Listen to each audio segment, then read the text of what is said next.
One of our coaches said to us, you've got to look at the person opposite you, you've got to work out what their disability is, and you've got to use it against them. And I was like, that seems unfair. And he said, well, they know which foot you're going to step off. It's because you have to make moral choices when you're playing rugby. Like, because a guy with cerebral palsy tried to run past me on the sideline, and I realised he's really quick, but he's also not very stable. So if he gets past me, I can't catch him, but I can push him over with a finger. And I will say this to you, he went down like a sack of shit.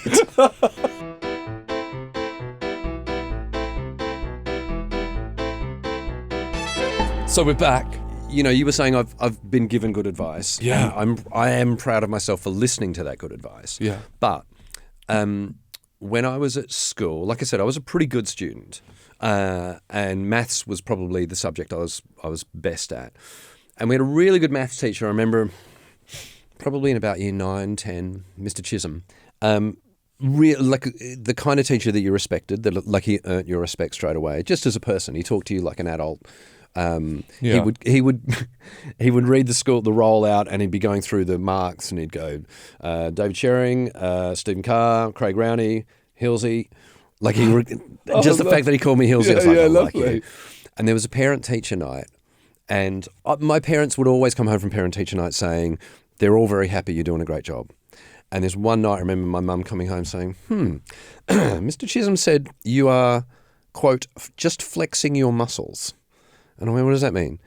And she said, well, he said, you're doing all the work. It's not like you're not doing the work, but that's all you're doing. You're just doing the work that's required.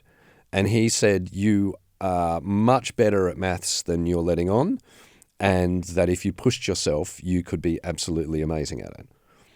And I was like, well, I'll bloody show you. Yeah. Show you flexing my muscles. Watch me do all this extra work. And become really good at maths like you said I was going to. But it's one of those things that has stuck with me, that I never want to be just flexing my muscles, whether it's on the last leg or whether it's doing stand-up. I never want to just be getting by.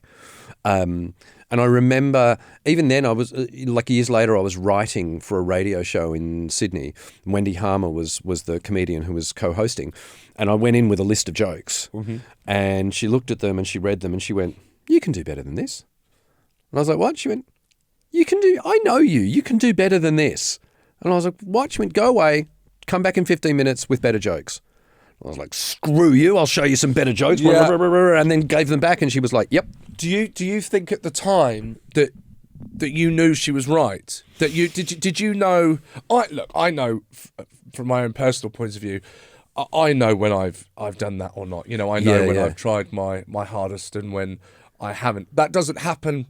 You know, I'm 40 now, so normally I'm trying my hardest. Yeah. But certainly in my career, I know there have been times where that absolutely wasn't everything I had to give. Now in life, every time I'm working, it's everything I have to give. Yeah. Did you know when she said, I know you, that's not good enough? You're thinking, yeah, that wasn't everything I had to give. That was just me flexing my muscles. No, funnily enough, at the time, I don't think I did realise I was flexing my muscles. Okay. I think I was just like, well, here are some jokes. Yeah.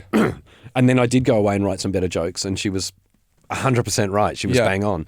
So now, whether it's the last leg or whether it's stand-up or whatever I'm working on, I'm always thinking, go the extra yard. Make the extra little bit of effort. Do the work. Do you know what today that might be, that extra yard? In any capacity, whether it's stand-up. So if it helps you, just to give you an example, just because it's fresh in my own mind, and I appreciate I'm talking about myself a bit here, but I did a work in progress show last night, which you will have done billions of. Yes. I have to watch the last one. I have to watch the last work in progress. Right. If I don't watch the last work in progress, I know I'm going up on that stage without me at my... I know that's, as you put it, that's just me flexing my muscles. I need to watch the whole one. So I know I've done the work. Then I can just relax, and the show, it might not even make a difference, Adam. There might be nothing. I might watch it and go, well, that's pretty much what I'm going to say, exactly what I'm going to say tonight. But just because I know I did that, I can relax now. Yes. Are there ways in which you apply that today, you at your fullest? I think an example of that would be if we're writing the last leg, and I write a joke that has the word fuck in it, Yeah. if I've got time, like sometimes it comes out like that. You write it on the page and you do it. And you're live as well, for goodness sake. You can forgive yourself. That's you live in the moment. So anything can happen. Sometimes, but sometimes it's scripted. Yeah. If I've got time, I'll go back and I'll say to the writers, what's a funnier way of saying this than with the word fuck? Yeah. And sometimes it's not. Sometimes it's just the right word for the right time. Absolutely. But 9 times out of 10, you can find a funnier way of saying it. Yeah. And you just, I wouldn't say flexing muscles, but you're not pushing yourself. Yes. I was wondering, is there anything in stand-up that you might have gained from maths, from your knowledge of maths? Oh, 100%. Because I've known, I'm absolutely, as you can imagine, dreadful at maths, so I wouldn't know.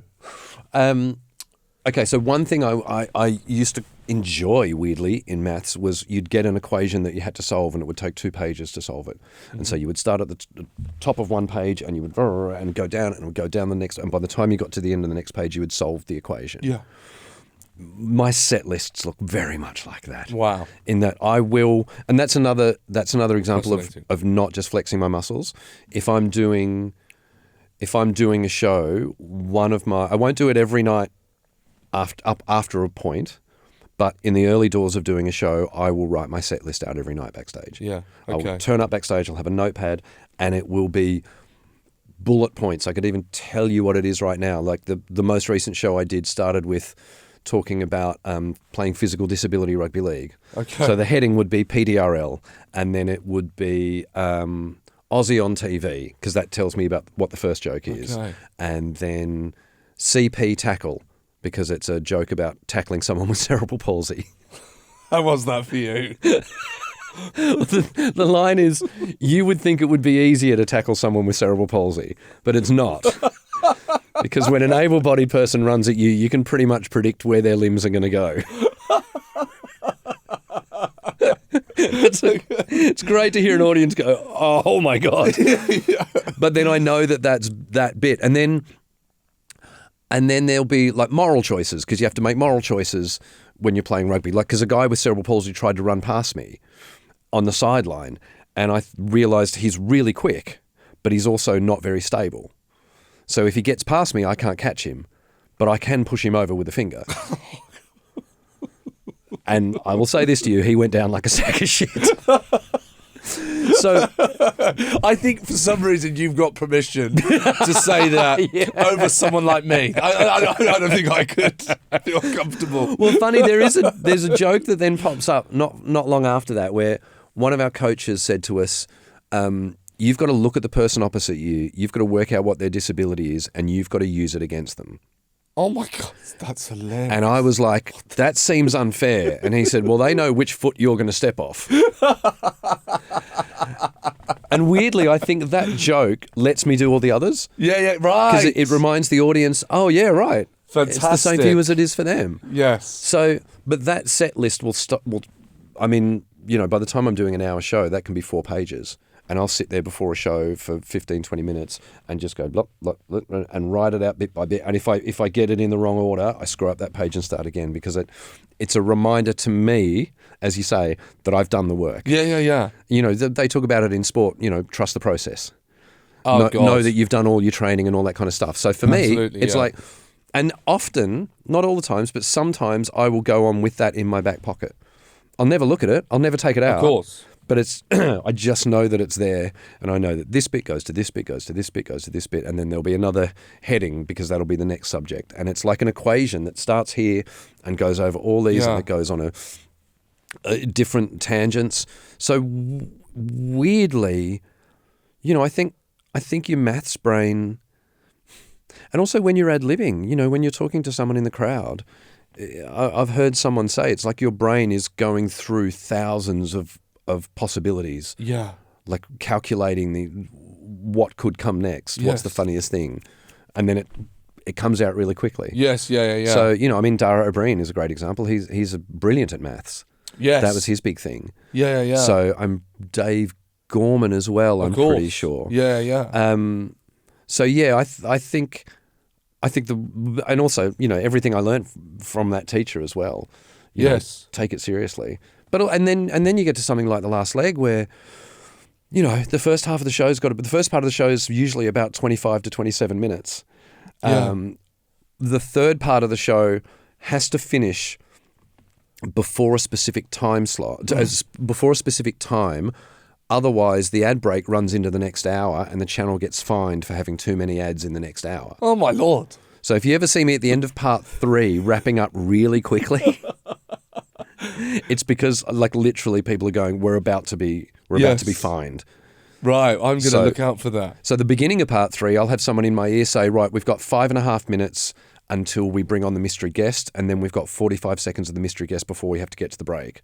So then somehow that maths brain is still calculating all that while you're doing the show. Go. So yeah, it's it's like the guy said, learn about everything, because the more you know about, the more you can be funny about. That's fantastic advice. Go on. Well, no, and what I was going to say to you before is I think I've been very good at listening to people's advice. Yeah, and you listen to your parents. It doesn't seem like you were... Except for my parents. Well, it doesn't sound like you were rebellious to your parents. No, I wasn't. And to be fair, if Mum said you're not allowed to do comedy when you've got university the next day, I didn't. Yeah. And then I did 8 weeks of uni holidays. And then I remember at the end of those 8 weeks going back to my mum and going, I need to do this every Wednesday.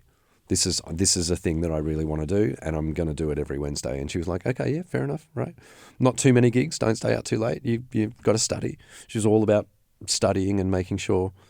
And this, I think this was also having an upbringing where Dad was away a lot, because I think dads can be a little bit more lax about stuff like that. Yeah. You're right. Stay up late. You'll be fine. Yeah. But, Dad's on the other side of the world. Mum's got 2 teenage boys. She's trying to control what she can control. So funny how you both ended up in jobs that, and I'm sure you've made this correlation, but you both ended up, you and your dad ended up in jobs where you're traveling and you're away from home. Well, and my favourite thing about one of my most vivid memories of my dad being a Qantas steward is that every now and then, if it was school holidays and we lived in Sydney, if it was school holidays and he had a trip to Melbourne, he would take me on the plane. That's lovely. My 14th birthday, he took me to Tokyo because he had a trip to Tokyo. Oh, I'd love to go to Tokyo. So I just sat in business class. Oh, all the ginger ale I could drink. yeah. Had 4 days in Tokyo with my dad. But what we used to love, and sometimes my brother and I would sit with each other on those flights as well, is when he would speak over the tannoy. Right. We used to think that was hilarious to suddenly hear our dad on the microphone. Yes. So not only did he travel around the world, he spoke on a microphone. Yeah, in front of, again, just to match these, if you look at the image, he was the only one facing the other way on that plane. Yes. With a microphone. Absolutely. Talking to the people that sat in rows. What's that sound like, Adam? Interesting. You see your dad do it and you go, well, I can do it. I can travel around the world.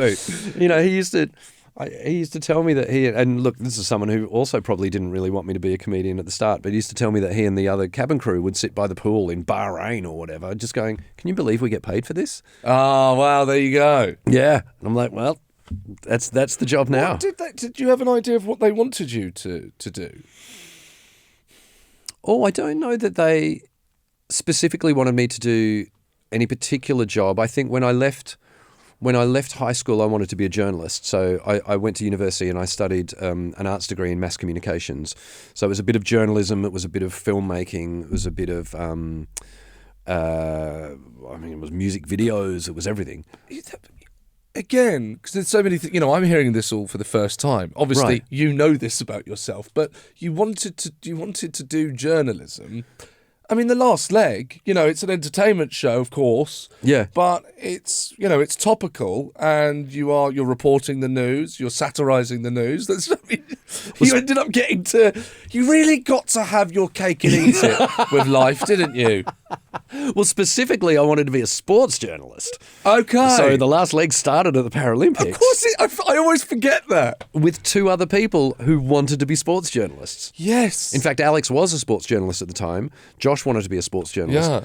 I think he'd done some, actually. The local, papers. So, I remember before The Last Leg became a thing, talking to... No, here's what it was. It was even before. It was before the Paralympics. Talking to Jay Hunt, who was then the head of Channel 4, and she said, "What kind of show? If you could do any show, what could you do? What would you want to do?" And I went, "I'd love to do a comedy show where we talk about what people are talking about." Yeah. Like news or whatever, but whatever people are talking about, that's what we talk about. And she was like, "Well, that's a bit vague. That's never going to work." Then we do the last leg and then it becomes a thing. So, I mean, look, I am, what you said before, I am a big believer in manifesting. Whatever you want to come true. And no, I'm a believer in heading in a certain direction. Okay. Knowing where you want to go and being flexible enough that you can wander off that path every now and again. Yes. Go in a slightly different direction. Funnily enough, I was with I did a comedy festival over the weekend, and I was with Chris Addison yesterday. Oh yeah. Which festival was this? The Slapstick Festival in Bristol. Yeah. Chris, directed Veep. He's won an Emmy for directing Veep. He's in the thick of it. Yeah. It's incredible. Amazing. So I'm doing that Hearst thing of explaining for people who might not know who Chris is. I know you know. Yeah. Sorry. Yes. Chris Addison of Veep directed Veeps and was in the thick of it, and he directed Hollywood movies as well. Yeah, comedies. The Hustle with Anne Hathaway and Rebel Wilson. Yeah. And he was saying, we were talking about how mad our careers are, and he was saying the funny thing is he wanted to be a theatre director. That was his plan. But he said the day after he graduated, and I will probably mistell this, but he saw one of his tutors or lecturers and they said, "What do you want to do?" And he said, "I want to be a theatre director." And she said, "It's good to walk in the direction of the spire at the church that you want to get to. But sometimes you do that and you realise that the path has moved and you're not actually on the path anymore. But you look around and go, but I'm actually in a better place." Right. And so I'm a big believer in like heading in a certain direction. A lot of what I've done has kind of been by accident, but I've been going in the right way. Yes. Like I've been offered hosting jobs that aren't comedy. Like when The Last Leg took off, I was offered a thing at Channel 4 and it was a hidden camera show. And it was more like a prank show, and it wasn't. And I remember saying to, it was Jay Hunt who offered me, and I went, I said, "It's not really what I do." It doesn't feel, it doesn't. It just straight away, just from talking to you and knowing your act as well, that just doesn't feel like you. It felt a little bit negative, and kind of cruel. And I went, but also I'd learnt through doing that. Do you remember there was a show called Your Face or Mine? Yes, yeah. And I'd been asked to host it, and I'd said I didn't want to, but I did it as a favour, and it didn't. I didn't work in it, and it didn't work for me. Yeah. And so, when Jay Hunt offered me that thing, I said, "Oh, look, it's just not what I do." And she was kind of astounded that I didn't just snap it up because it was a chance to be on telly. Yeah. And she was like, "I'm amazed at how well you know yourself and what you do." And so that's for me. That's an example of going in the right direction. Yes. Like, for me, it has to be funny and it has to be positive and there has to be something good behind it. And look, we're going to wrap this up, but before I let you go, is there a time in your career that you got a sense of that in that I think it was the third gig when you're you're doing the routine about your parents dropping you off at school. Yeah. Is there a time where that really hit you, where that was now part of your mantra, was that, no, it has to be positive. I don't do things that are negative. Is that people might not necessarily know that about you, that's how you're judging things. Yeah. So there was a period in my life where I ended up in Adelaide hosting breakfast radio, but also doing stand-up comedy at night. And Adelaide... God. Oh, it must be knackered. Oh, it was as awful as you think it was. And the Adelaide Fringe, there was one night, I remember the Adelaide Fringe was in town and I did a gig at night. I went straight to the radio station. I slept for 2 hours in the announcer's room and then I went on air and it was terrible. It was terrible. It was not... There was a really, really good moment at the end of that where they asked me to move to a smaller market. And I remember talking to a comedy producer, Jim Burnett, and saying, and look, I said no. And I said to him, "Do you know what? If I'd loved radio, I probably would have gone." And he went, No, my darling. If you had loved radio, they wouldn't have asked you to go." Correct. Correct answer. That's wonderful. It was a really good reminder that stand-up's what I do. Yeah. But what it meant was, in Sydney, there were the big dogs of comedy, like the headliners, the guys that had been doing it for years. And Melbourne had a different style of comedy, but they had their own big dogs. But Adelaide didn't have the big dogs of comedy. So we weren't following the footsteps of anybody else. I got to be my own comedian rather than doing what everyone else around me was doing. Yeah.